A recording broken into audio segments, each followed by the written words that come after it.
Welcome to Fresnolandia. I'm Jordan Maddox. I'm Dani Bergstrom. We have a great show for you today. We're going to start off by going through some of the headlines, and then we have an in-depth conversation about organized labor in Fresno, both its history and the role that it's playing today in our local economy. And then we'll close by talking about some of our favorite election night memories. Before we get into this podcast, I just wanted to put out a little reminder. If you're loving this show, if you enjoy our content, it helps you understand local politics better, consider giving us a rating and review wherever you listen to podcasts.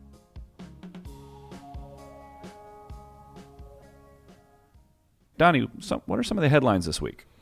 Yeah, there was a lot going on. There was a press conference this week on Wednesday where city leaders and state leaders broke ground on a $22 million project that would upgrade a lot of water and sewer mains downtown.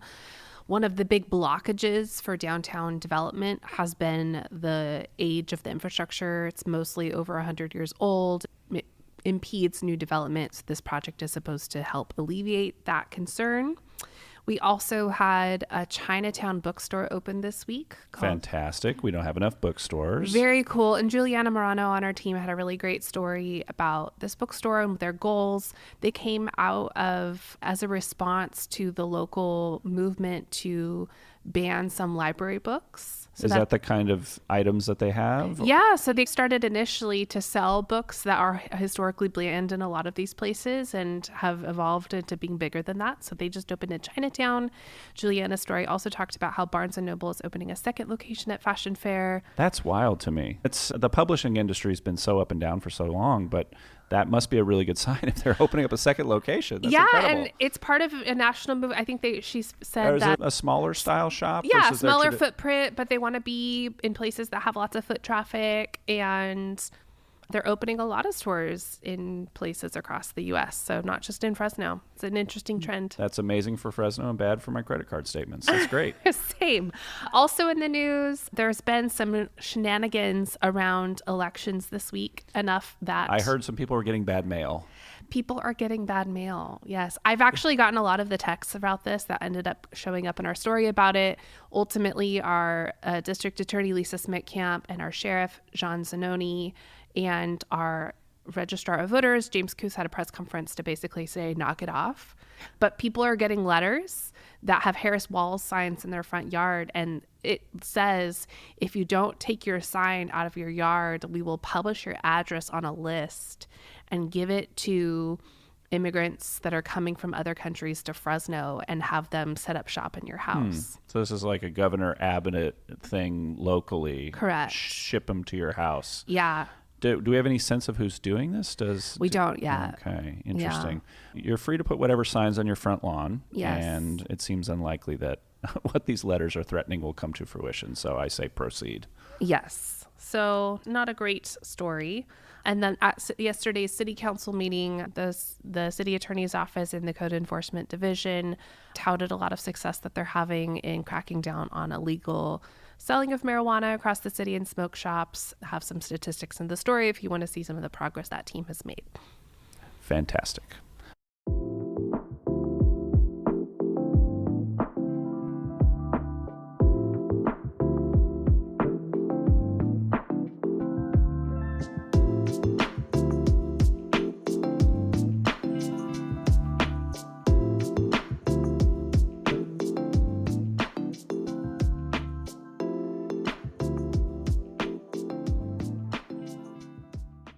All right, so we have a fun discussion for you all today. It's going to be a meta episode on labor politics and labor unions and labor organizing in the Fresno area. So we have Dillon Savory with us. He's the executive director of the Central Labor Council, which is a coalition of over 50 labor unions in Fresno-Madera-Tulare and Kings counties. And we have Keith Brower-Brown, who is a climate organizer and reporter at Labor Notes, and recently finished his PhD at UC Berkeley in geography and did a dissertation on the labor movement in Fresno and the Central Valley. So glad to have you both. Good to be here. So Dillon, I want to start with you and talk a little bit about your history in labor organizing. And you were the organizer of the Measure G campaign in Fresno. Tell us a little bit about how that got started and how that fits into the arc of the ascent of labor in Fresno. That's a great question. I get questioned about Measure G all the time, and I think it's because prior to Measure G, no group of organized associations or activists on the left had ever really seen a grassroots effort overturn a government policy. Most of our government, from school board to mayor to county supervisors across our 4 counties, had been traditionally dominated by conservative Republicans that treated workers not so well. And so we were historically on the defense. We had never really seen an effort or kind of a joint effort between organizations in the grassroots left and organizations with labor, including law enforcement, come together to fight back against government policy. So obviously the recession was happening at the time, and Mayor Swearingen was doing her very best to level set the city and figure out where we could not default on all of our obligations as a city. But labor thought that this was the beginning of a privatization movement that had long been foretold in our area. It was going to be garbage truck workers first, then it was going to be fax bus drivers, then it was going to be any other city department that could outsource. So as that happened, I was really a young organizer at the time, a couple election cycles in, and just learning from some of my predecessors. And we decided that this was going to be a seminal moment and that we were going to put together a campaign to overturn something that we thought had never been done before. There was a number of steps that got us to where we were, but what was great about it was it was going to take thousands and thousands of signatures, and the mayor put this on, I believe, in October for the first vote. And we were able to delay that first vote, and I even think the second vote, because we had 3 members of the city council that voluntarily did not show up for business during those 2 meetings and forced there to be no quorum at the city council, which allowed us to go into a long Christmas break and do some organizing. So it was a really wonderful start to something that gave us some power. Felt like we could really do something. We had some elected officials that mattered. Can you talk a little bit about that organizing in Fresno, which can be a bit more of a conservative community? Like, how do you articulate this? I'm curious from like a communication standpoint. Yeah, fortunately, the trash division in Fresno was an award-winning division, and that we found out pretty quick that most people identify really well with their public servants, their mail people, their garbage workers, the folks that that they see in their neighborhoods. As we went out to get signatures, it was actually a really easy message to talk to folks that were Christmas shopping, et cetera, because they all identified this was an award-winning department. We were able to articulate that department actually did not have anything to do with the general fund, which was against the mayor's message, and that most people knew their trash truck driver and thought that they deserved to stay on the job. So kids love trash truck drivers. They do. They're obsessed. Yeah, I think anyway, so you had a really powerful message. You ended up getting the voters to say no to Measure G. What happened after that? How did that sort of help catalyze more local organizing in Fresno? We had to watch 3 different counts come in, and we were behind on all 3 up until the very end. So we ended up winning that by 0.5 percentage point or something, just a few hundred votes out of, I think, 50,000, if I remember correctly. It's been some time. It's been like 11 years. But everybody came up for air, and it was 2013, so it was right before the next election cycle. And we all started meeting, labor groups, climate groups, any community groups, Democratic Party groups, started meeting together and formed a coalition called the Central Valley Partnership to talk about how we could organize against the power structure, the industry structure in the Central Valley. So that catalyzed kind of what we can accomplish when we work together mentality. And we went on, we weren't winning every election, but it gave us the confidence that we were no longer going to get stomped on all the time. And it fundamentally changed the way that power structures negotiated with labor going forward, the mayor included at the time. Yeah. Precedent and roadmap. Correct. Yeah. I was living in Oakland during Measure G, and I remember sitting in a friend's apartment building watching some of the city council meetings where it was discussed, because I'm that kind of nerd, and just being really fascinated and watching all the energy around the organizing and just being surprised as a person who's from Fresno and hadn't seen that sort of energy before. I, of course, then moved back to Fresno, went to work for Mayor Swearingen for a few years, and then left after that. But it was just, I was really impressed at the early energy around it. We were too, frankly. I think everyone was surprised. Yeah, it was great. Keith, your dissertation touched quite a bit on how the high-speed rail project and the building of a lot of solar farms on the west side has also really reshaped the labor movement in Fresno. And could you talk a little bit about what you saw? Totally. Yes. Labor unions had been repressed for a long time in the Central Valley. Dillon can tell you a lot of that history too, but there had been a lot of union busting for farm workers, building trades being shut out of construction work in a lot of different parts of the industry. And with high-speed rail coming in, suddenly there was a statewide labor agreement saying there's going to be union labor on these jobs. And suddenly you had hundreds or now even thousands of construction workers getting union jobs that were steady, that were going for months and years on end. And many of those jobs have been in this corridor from Madera down now almost to Bakersfield over the past decade. But it's meant that there's been this real steady kind of work that's helped the unions get enough confidence to grow their membership and say, we're going to have work to come. And that meant that they could bring in a lot of younger members who reflected the community in a different way than the building trades had been able to at some points in the past. So suddenly you get a lot more young Latino members, more women, more formerly incarcerated people.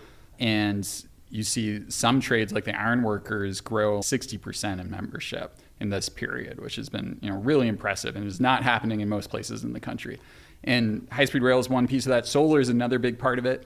Solar power, the big power plants out on the west side of the valley, we're not guaranteed to go union. There was nothing in the state law that guaranteed that to happen. It had to be something of a fight where at the state level as well as at local levels, the unions had to say, we're going to work with the community to make sure that these projects don't get permits unless they're going to make them good jobs. And that model had been worked out fighting natural gas plants and making sure that those jobs would be better a decade before.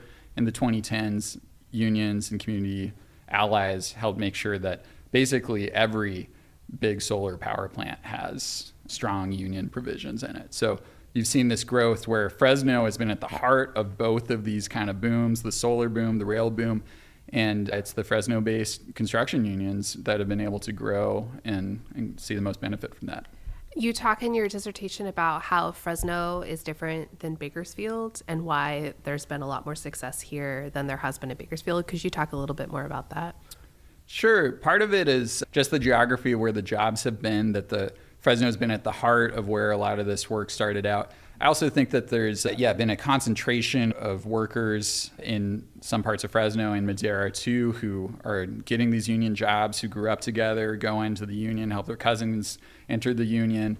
That's helped there be a core in Fresno and to some extent Madera who's witnessed the benefits of this transformation of work and then now want to bring that home and help improve their community and engage in local politics out of that experience. I think in Bakersfield, it's trickier. The solar jobs are further away from Bakersfield, out in the Mojave Desert, and so the workers getting those jobs are more scattered. There isn't this home base in the same way in the city. And in the city itself, a lot of the building trades members there pick up maintenance jobs in the oil fields or have in the past, and that's some of their better paying work. Historically, even if it's been very unsteady and it seesaw crazy. Depending on the price of oil. And, so there's that political and cultural dynamic too, where there's this sense that joining a union is something that you don't talk about. And that's when I grew up there, that was the vibe that I got. And I think that was partly the oil industry, but it's also partly the culture there as well. But Fresno has that culture too. I feel like a lot of Fresno is distinct from Bakersfield in that sense. I would say really? There's similarities, but the variance is higher than people assume. That's interesting. Yeah, I grew up in a very anti-union household, and so and a lot of my early life in Fresno was shaped by very anti-union sentiment, and I think that's really common when I talk to people here. But it's been really fascinating to see how that shifted. And Dillon, going into the election cycle just now, I did a story a few months ago about how much money the labor unions have been putting into local cycles, in some races outspending developers, business interests. There's been a massive shift, and it's really scrambled the political chessboard. So could you talk about what you guys are investing in this cycle, why you're investing, what races are mattering to you?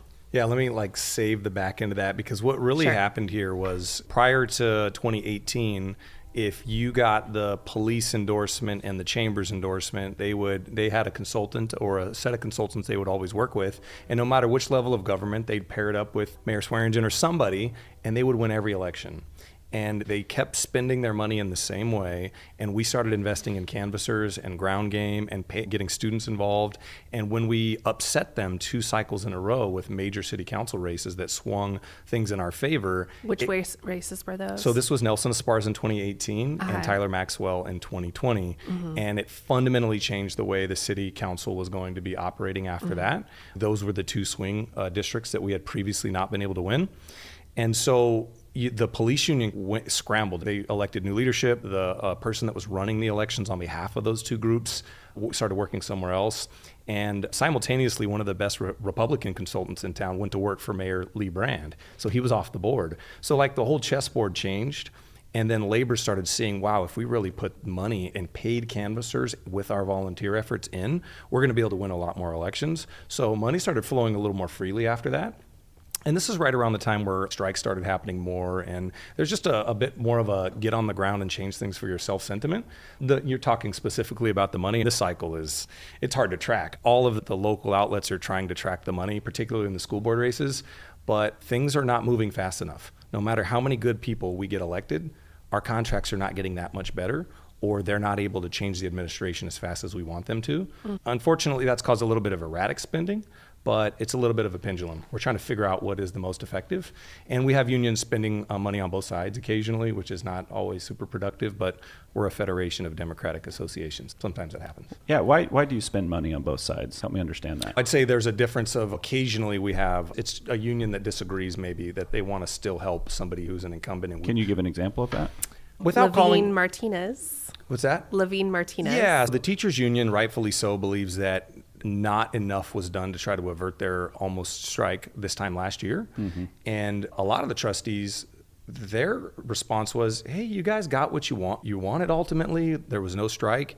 And meanwhile, the teachers union spent a couple $100,000 organizing their membership, getting ready to take on the system. And it was hardship. It was not easy. Students were nervous. Everybody was nervous. So the teachers union feels like we're coming after everybody because nobody was that helpful. A couple of the trustees may disagree. If you talk to them, they were doing what they thought they could, but the district did a really good job keeping all the trustees running in circles and not working together. And a lot of the times our elected officials cannot impact the negotiations once they're underway. They're barred from continue negotiations. So we do have a few examples right now. The teachers union is challenging both incumbents right now, but a few other unions have already been behind those incumbents. And there's a bit of loyalty for some of those unions that feel like maybe these incumbents just need a little bit more time. And the teachers union is rightfully angry that too much time has passed, right? So we end up in these situations occasionally, but I think it's a good exercise. Yeah.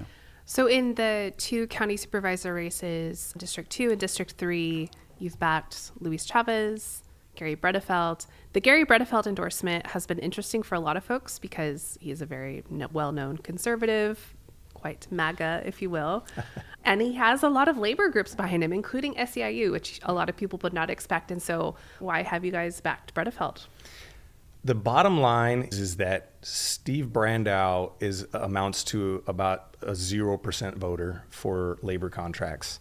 And at the county, the IHSS contract is about 23,000 of the poorest workers in the county, and they all take care of at least one person, oftentimes a disabled family member. So roundabouts 45,000 people there would be impacted by a raise because they make a quarter above minimum wage.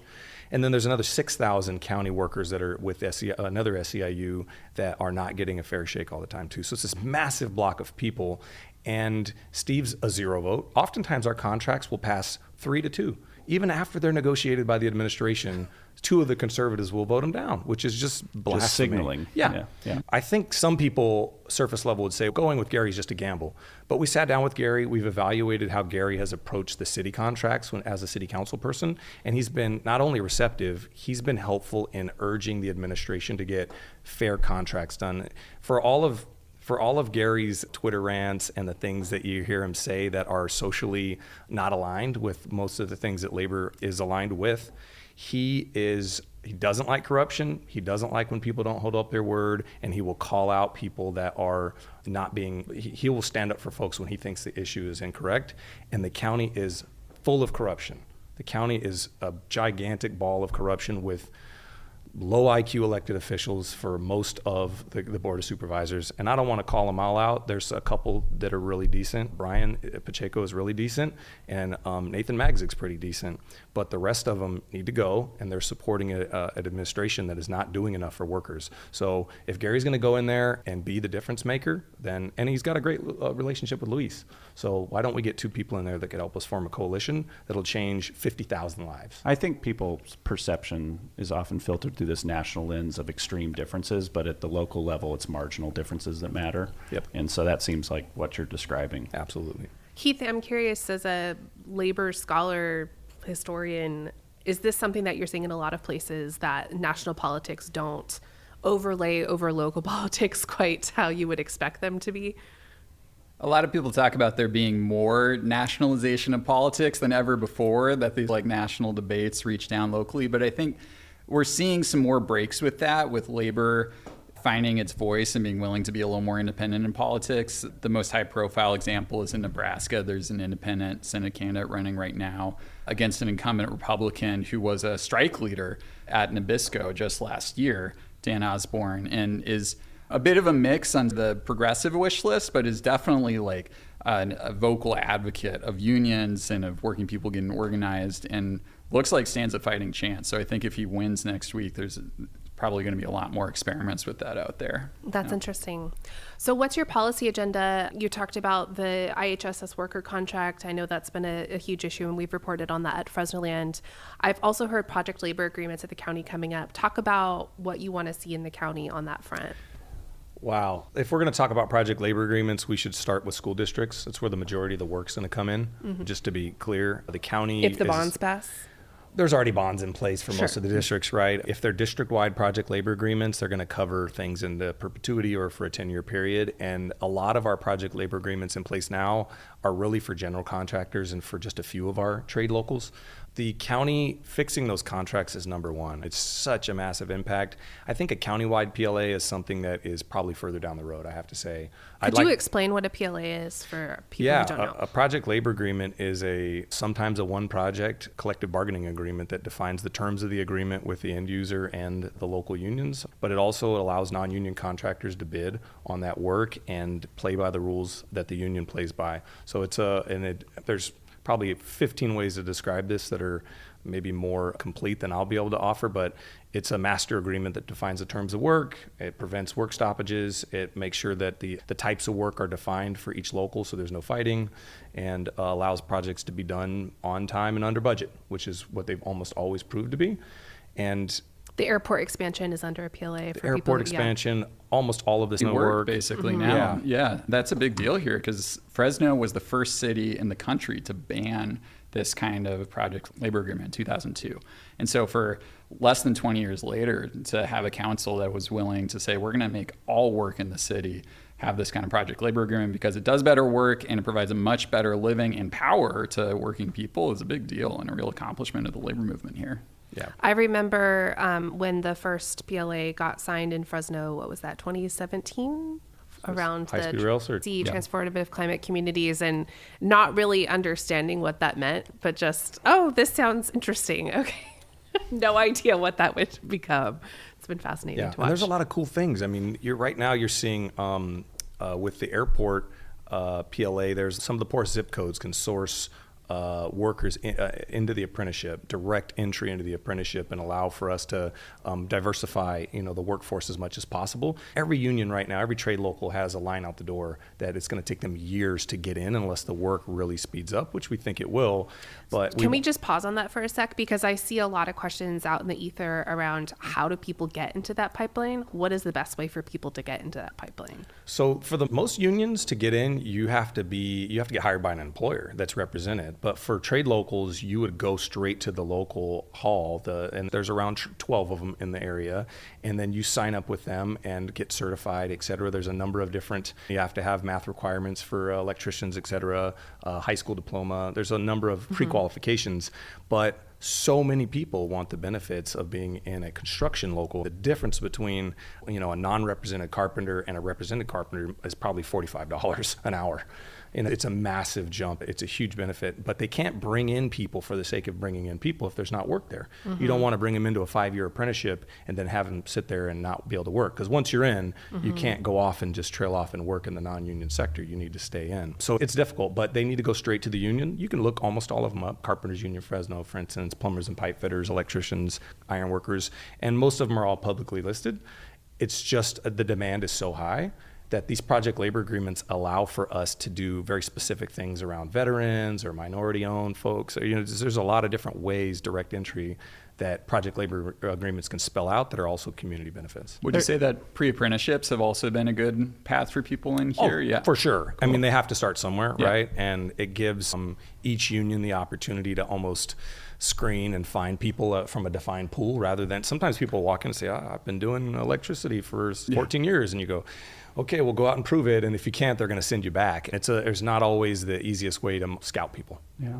On this podcast, we've had a number of discussions recently around affordable housing, building, some of the homelessness ordinances, and then just development in general. And something we hear a lot, particularly with the high-speed rail, given how sclerotic it is and all the challenges. I have a friend who's an engineer, and he's, I think, been working on the same 20 feet for the last 9 months, something to that effect. But essentially, a common criticism or something that we hear, and we're hearing at both national levels in the Republican and Democratic Party, is how do we accelerate development? How do we build? And one of the things that we hear a lot, at least I hear a lot, is that unions make things more expensive to build. They add layers of complication and regulation into projects. How would each of you respond to that, maybe generally and then with some specific examples here locally? I think unions could be, and in many cases are, the most powerful engine of advocating for new public investment that can really speed up affordable housing development. The private sector is not building affordable housing almost anywhere of its own accord. It will in small bits when it is forced to by public law. If we want the kind of affordable housing we need, then the places that are inching towards that have done so because they've built a coalition with labor, where labor sees it as this is going to help build a lot of good union jobs. This is going to help us grow these unions with a lot of new community members. And then that becomes a kind of political backing that can see development through to the very end. The private sector will try and cut every corner it can to build luxury housing or housing that isn't addressing the affordable housing problem. And the only way out of that sort of race to the bottom model of housing that has worked historically in this country to address affordable housing is public investment in whether it's cooperatively, nonprofit owned, publicly owned, or subsidizing private developers in some cases to do it. That's the path to fix the problem and fill the hole. And you got to have unions on board if that path has any viability. It's a wonderful point. And, it's a little bit of just a funny saying, but the truth of it is you do not want your workers working on the affordable housing development to be ultimately living in that affordable housing development, right? You want to use public dollars, because that's generally where these projects get funded from. Occasionally, union pension funds will leverage funds to do affordable housing, et cetera. But you don't want to build, you want your taxpayers to be used in the best possible way that stays within your community and has a multiplier effect. And so if you're paying people under the table or without benefits, or if they're on public assistance, you're really not solving the problem at all. Yeah, we brought this up with, what's it called again? I always forget that name. The Southeastern. Oh, SEDA. Yeah, with SEDA, there's been a lot of discussions around labor and Yeah. The Southeast Development Area. Yeah. Why is labor getting involved in suburban development? It's fascinating. Well, if anybody's read Greg's articles on Fresnoland, he has spelled it out perfectly, thanks to a lot of conversations with all of us. The private developers that build housing in this community are not only politically misaligned and much too powerful, but they have a terrible model of sprawl that eats away at the inner city and all the core services that we require. And then they demand and use political favors to get $1 billion or more of public infrastructure built out to a community. And then they build those houses with the cheapest labor they can find, Hopefully I'm not offending anybody here, but if you live way out in one of those new communities, the walls are, everything's built cheap there. And it's a bit of white flight. Fresno is probably the worst planned city in America. Has anybody been to a worse planned city? Was it planned? Thank you. That's probably a great point. It's been white flight up until now SATA, right? As Everybody a former Fresno city planner, Yes. I will say that there are forces beyond city planners that make the Exactly. bad That's planning the decisions. issue. And SATA is one of them, Yes. right? Track homes are done shoddily. You talk to someone in commercial development and they'll laugh about track homes. And I live in a track home and I see how fast it was put together, but it's also... It's housing. It's housing. And so there is a housing crisis. So in some respects, it could be improved. But I think the intent of it is... I don't know what I'm trying to say. I'm defending track homes right now. But there is this tension of... Yeah, it's an attempt. We need housing at a scale that... If they were all union contracts, could we deliver at that scale? Yeah, and we've discussed about the challenges of infill, Right. and people will build out there. So do we have an affordability crisis or a housing crisis? There is plenty of space in the city to build. There's just not. I think there's some interesting things happening along Blackstone right now that could really be a model for how we're doing infill. We're going to have to bring developers in from outside the area that are more skilled in this and can see projects through. But the current crop of kind of developers that we have, they are not. The real problem for us is you're going to spend $1 billion and all the city's resources leveraging trying to get sewers and water built out there. It's a Ponzi scheme. You have to pay for the city, all the city services into perpetuity, and the fees never pay you back enough. That's why we don't have any parks here. That's why our city budget's always upside down. And why aren't we building downtown? Like the mayor just announced, we had $22 million out of 50 plus more coming from the state. If we're going to put that much money into a SATA development, why wouldn't we be spending that downtown? Because property taxes, the more you go up, it's a multiplier effect to me. When unions are involved, we're working on the more complicated projects. And if we're redoing a high-rise building or breaking open streets, that's where like all of the unions and trades are involved and you're getting the most out of your money. But we're just going to spend $1 billion and then the private sector is going to go hire probably the lowest wage workers with no benefits, and then we're never going to get a return on that investment. Speaking of policy agendas, labor was quite involved in Measure C, which failed in 22. What do you want out of that process? Unfortunately, we had groups on both sides, and I unsuccessfully tried to bring two sides together, and then I haven't been involved in the more recent unsuccessful attempts.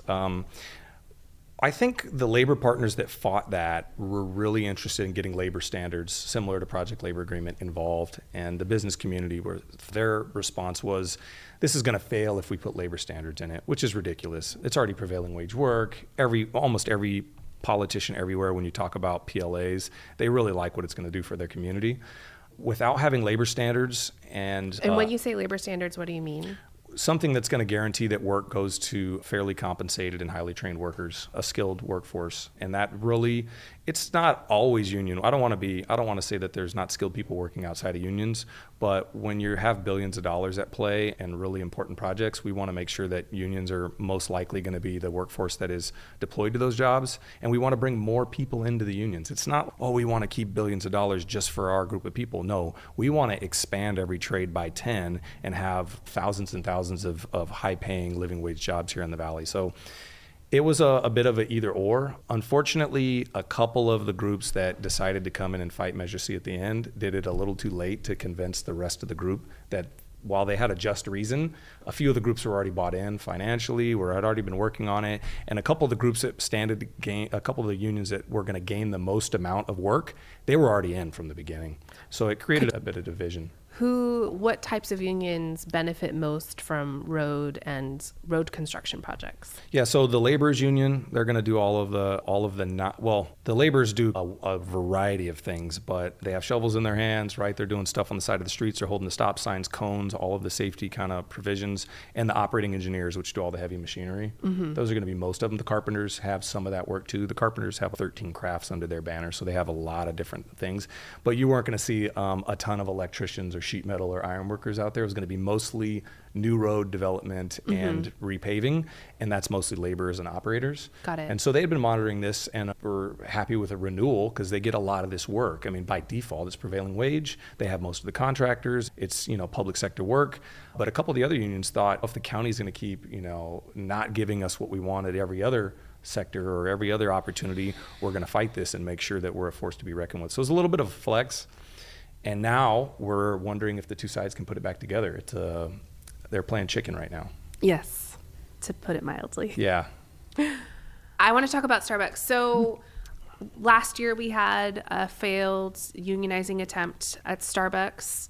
Our Amazon warehouse workers in Fresno are also not unionized. Why are we not seeing as much momentum in the private sector around unionizing efforts? And are there certain industries where it's hard? Something like Starbucks, where we've had a number of coffee shops around here attempt to organize and encounter a number of challenges. So are there certain industries where it's more challenging for specific reasons? The higher the turnover, the tougher it is. And a coffee shop is real high turnover, people who don't plan to be there forever.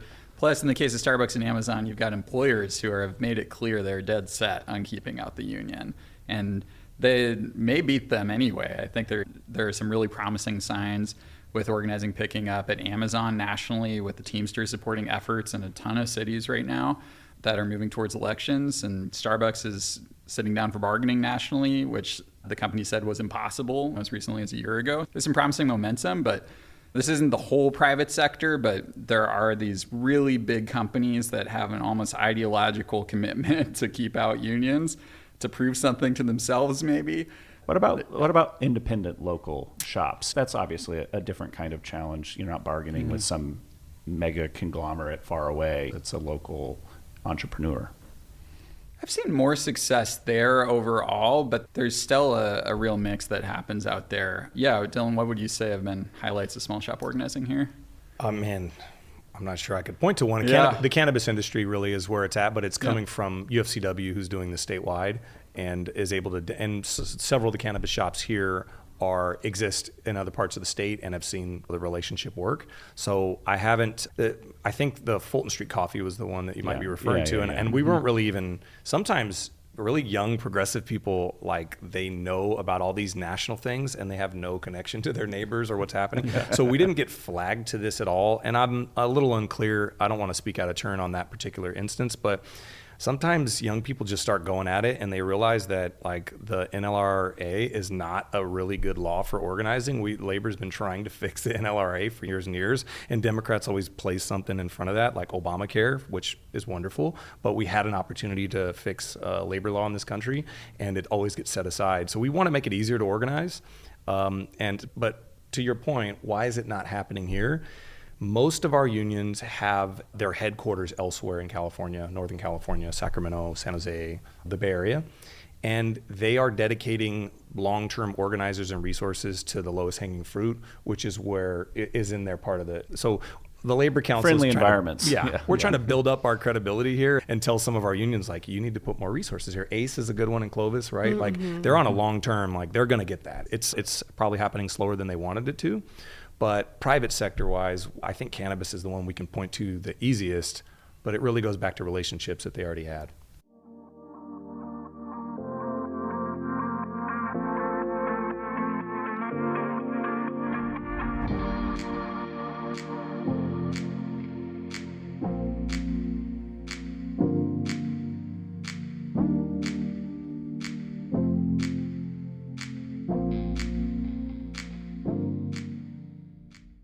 So we normally end these podcasts by sharing what we're loving this week, but since this podcast will publish the day of a national election, we thought we'd share some of our most memorable election night experiences. Donnie, when you think about memorable election nights, what comes to mind?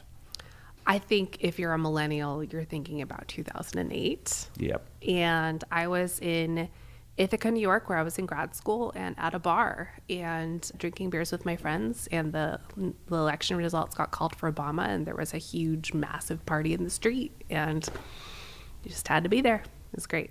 Yeah. I was also, I think, at a bar in San Francisco watching the results come in, and it just felt different. But I think probably more memorable for me was 2016. I was in a class and the professor refused to put it on the screen, the results, until they had come in. And so it was 9:00 at night. I think it was a night class. He put it on the screen, and there was just a dramatic gasp. This was in Los Angeles. So that's the politics that were in the room.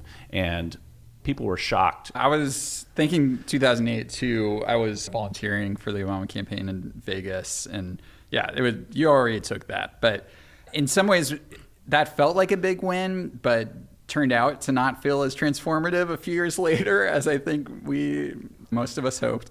So the one I'm reflecting on now is 2020, the primary night, where I had been really active in organizing with the Bernie campaign in Oakland. And that night was both the end, effectively, of Bernie's primary run, but also seeing the results come in. I saw that he swept, the vast majority of counties in California, especially like working class and Latino majority, Fresno County, all throughout the valley, all throughout the Inland Empire, working class, Latino majority districts. I'm like, this is different than 2016, the coalition he had. And you saw that all over the country that night. So there was a Newsweek reporter at the election night party that I had helped organize for the campaign in Oakland. And they were like, man, you must be feeling bummed. I'm like, the future was shown to us tonight, that there's this huge coalition for working class, progressive, even socialist politics out there. And it's been harder to keep that going than it felt was possible in that moment. But I think that potential is still out there. We're just 4 years out from that. And I think building the power of labor in politics is the clearest path I can see to make that future happen. That's a great point. I'm glad you brought up Bernie. I have a funny story that I'll try to wrap up because it's a little bit of a dig at some of the boomer Hillary ladies in town. And they're probably not listening to this anyway. Are they organized, those boomer Hillary ladies? Not sure they listen to podcasts. A little bit, yeah. I'm not sure. This is 2016, diehard Bernie, and this is the general election.